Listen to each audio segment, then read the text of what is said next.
Baik, Assalamualaikum warahmatullahi wabarakatuh. TBK, perkenalkan, nama saya Nabila Putri Budianto dengan akhiran NIM 241 dari kelas A. Jadi pada kesempatan kali ini saya akan menjelaskan mengenai mind map yang sudah saya bikin mengenai regulasi dari hormon dari sistem endokrin.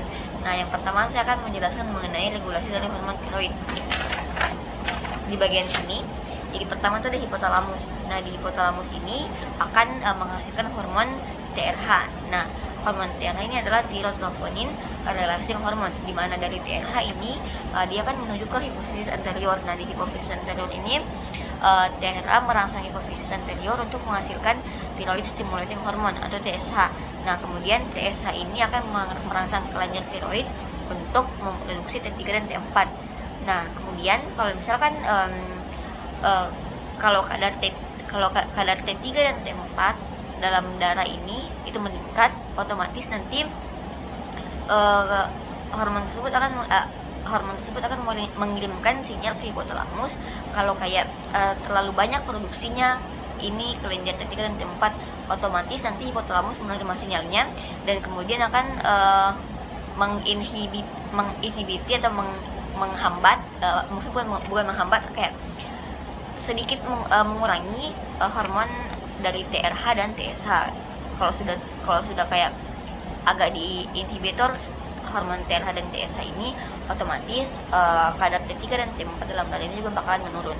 Itulah yang disebut dengan negatif feedback. Nah,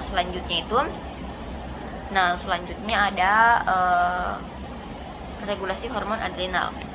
Di bagian sebelah sini, di sayap kanan ini itu ada kortisol. Regulasi hormon adrenal khususnya di kortisol.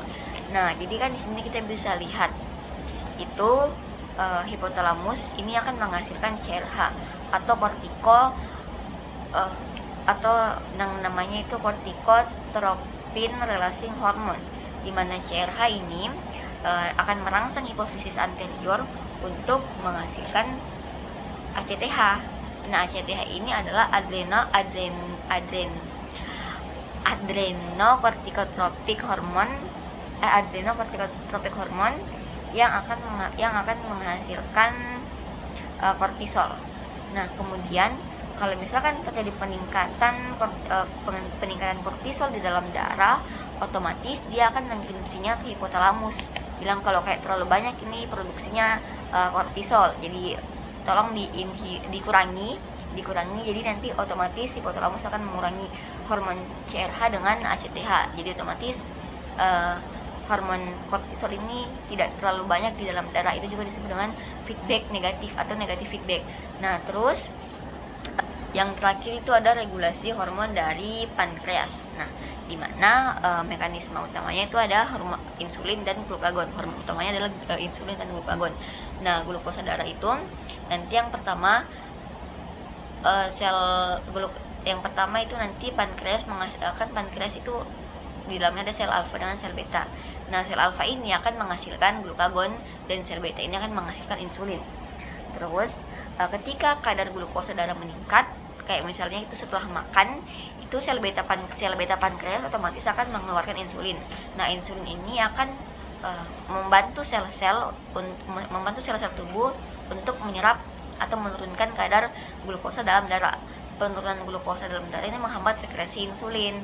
Nah, terus selanjutnya kalau untuk glukagon kan ketika kadar glukosa dalam darah itu menurun, misalnya kayak lagi puasa, itu sel alfa pankreas itu akan mengeluarkan glukagon, di mana glukagon ini akan merangsang hati untuk memecah glikogen menjadi glukosa dan meningkatkan kadar glukosa.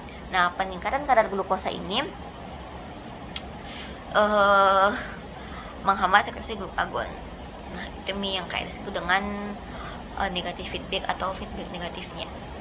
Mungkin itu saja penjelasan dari saya, Kak. Mohon maaf apabila ada kesalahan kata atau mungkin penjelasan saya kurang tepat atau kurang benar. Mohon maaf, dimaafkan sekali. Wabillahi taufiq wal hidayah. Assalamualaikum warahmatullahi wabarakatuh.